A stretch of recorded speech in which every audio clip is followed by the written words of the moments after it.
Hello, नमस्कार प्यारे विद्यार्थियों। आज का हमारा वीडियो है हिंदी टॉपिक 2 बस की यात्रा। हिंदी का है क्लास 8 बस की यात्रा। इसके क्वेश्चन आंसर करेंगे। बहुत ही शानदार और अच्छे क्वेश्चन है। आपको देखना है, रोक रोक के वीडियो आराम से देखे और आराम से क्वेश्चन आंसर आपको नोटबुक में नोट कर लेना है। देखिए आज का पहला क्वेश्चन। मैंने उस कंपनी के हिस्सेदार की तरफ पहली बार श्रद्धाभाव से देखा। मैंने उस कंपनी के श्रद्धाभाव देखा। लेखक के मन में हिस्सेदार साहब के लिए श्रद्धा क्यों जग गई थी? लेखक के मन में बस कंपनी के हिस्सेदार साहब के लिए श्रद्धा इसलिए जा गई कि वह टायर की स्थिति से परिचित होने के बावजूद भी बस को चलाने का साहस जुटा रहा था। कंपनी का हिस्सेदार अपनी पुरानी बस की खूब तारीफ कर रहा था, जिसे देखकर लेखक हतप्रभ यानी अचंभित हो गया और उसके प्रति उनके मन में कंपनी के हिस्सेदार के लिए श्रद्धा भाव उमड़ता है।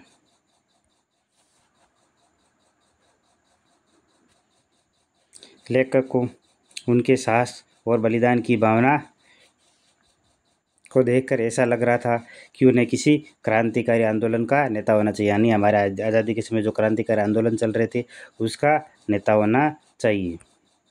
अगला क्वेश्चन है दूसरा क्वेश्चन है, लोगों ने सलाह दी कि समझदार आदमी इस शाम वाली बस से सफ़र नहीं करते, यानी जो समझदार जो अच्छे इंसान होते हैं वो इस शाम वाली बस से यात्रा सफ़र नहीं करते हैं। लोगों ने ये सलाह क्यों दी थी? लोगों ने ये सलाह क्यों दी थी?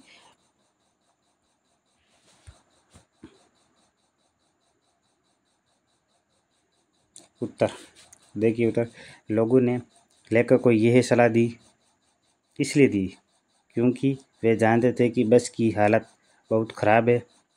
बस का कोई भरोसा नहीं है कि ये कब और कहाँ रुक जाए, और इसके ठीक होने की संभावना कम है, यानी कि ये ठीक होने की भी संभावना बहुत कम रहती है। शाम बीतते ही रात हो जाती है और रात रास्ते में कहाँ बितानी पड़ जाए कुछ पता नहीं, यानी कि बस कहीं पर भी ख़राब हो सकती है, कहीं पर भी रुक सकती है, कहीं पर भी बंद हो सकती है। इसलिए हमें कहाँ पर रात बितानी पड़े ये किसी को भी पता नहीं है।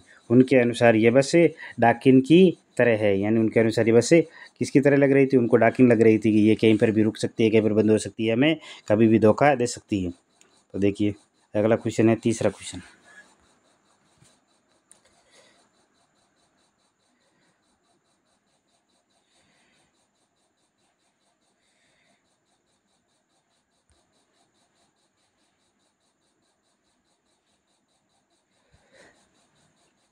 ऐसा जैसे सारी बस ही इंजन है और हम इंजन के भीतर बैठे हैं।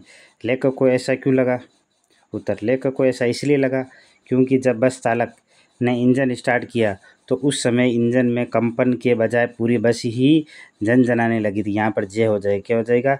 झनझनाने लगी। लेखक को ऐसा प्रतीत हुआ कि पूरी बस ही इंजन है, मानो वे बस के भीतर ने बैठकर इंजन के भीतर बैठा हुआ हो, अर्थात इंजन के स्टार्ट होने पर इंजन के पुर्जों की भांति बस के सारे यात्री हिल रहे थे, यहाँ तक कि खिड़कियों के कांच भी पूरे शोर से हिल रहे थे, यानी कि पूरे शोर से, यानी खिड़कियों के कांच भी हिल रहे थे, बस में बैठने वाले यात्री भी ज़ोर ज़ोर से हिल रहे थे, उनकी सीटें ही भी टूटी हुई थी। इस प्रकार से लेखक कहता है कि इंजन के भीतर बैठे हुए ऐसा लग रहा है। अगला क्वेश्चन देखिए, फोर्थ क्वेश्चन। अगला क्वेश्चन है हमारा फोर्थ क्वेश्चन। गजब हो गया, ऐसी बस अपने आप चलती है। लेखक को ये सुनकर हैरानी क्यों हुई? बस की वर्तमान स्थिति देखते हुए इस प्रकार का आश्चर्य व्यक्त करना स्वाभाविक था। देखने से लग नहीं रहा था कि बस चलती भी होगी, परंतु जब लेखक ने बस के हिस्सेदार से पूछा तो उसने कहा चलेगी ही नहीं, अपने आप चलेगी। इस बात को सुनकर लेखक हैरान हो गया था। ये चौथा क्वेश्चन का आंसर हो गया। चौथे क्वेश्चन का आंसर आप आंसर रो के लिख लेना अच्छे से। अगला क्वेश्चन देखिए, पांचवा क्वेश्चन है, मैं हर पेड़ को अपना दुश्मन समझ रहा था। लेखक के पेड़ों को अपना दुश्मन क्यों समझ रहा था? लेखक पेड़ों को अपना दुश्मन क्यों समझ रहा था?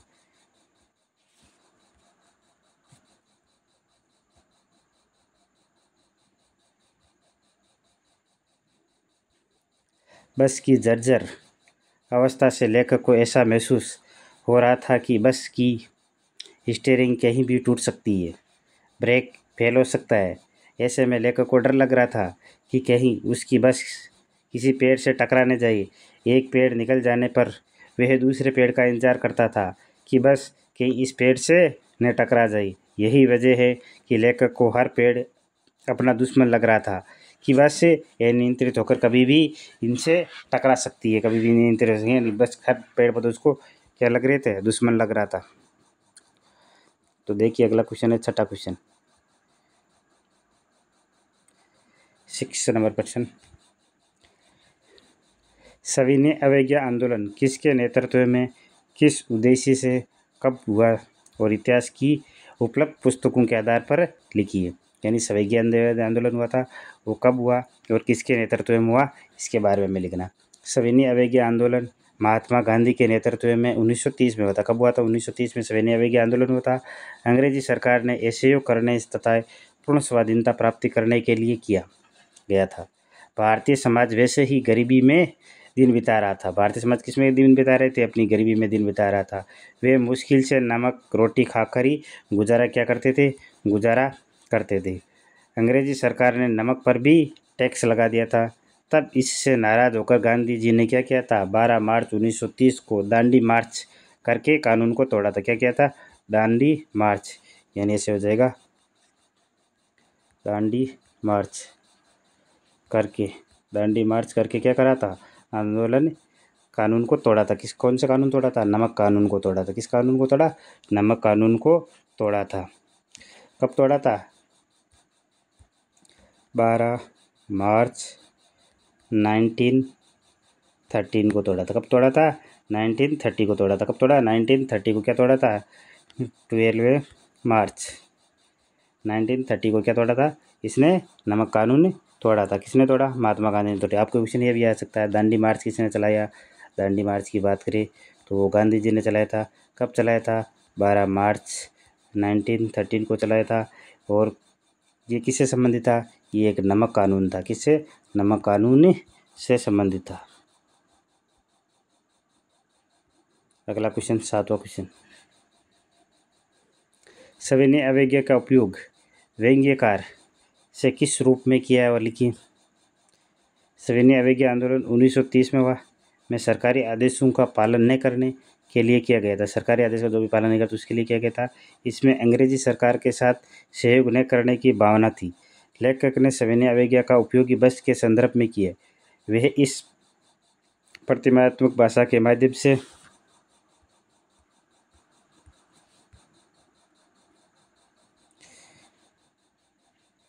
ये बताना चाह रहा है कि बस नियम पूर्वक अपने मालिक व यात्रियों से उस स्वतंत्र करने का अनुरोध कर रही है जिस तरह अंग्रेजों की दमनपूर्वक नीति के खिलाफ भारतीय जनता विनय पूर्वक संघर्ष के लिए आगे बढ़ती रही। इसी तरह ये खतरा बस भी, ये खटारा क्या हो जाएगा? खटारा बस, खटारा बस भी जर्जर होने के बावजूद चलती जा रही थी। ये खटारा बस भी क्या हो गई थी? खटारा बस थी, पूरी खराब हुई, जर्जर होने के बावजूद भी चल रही थी। तो हमारे क्वेश्चन इतने ही। जय हिंद, जय भारत।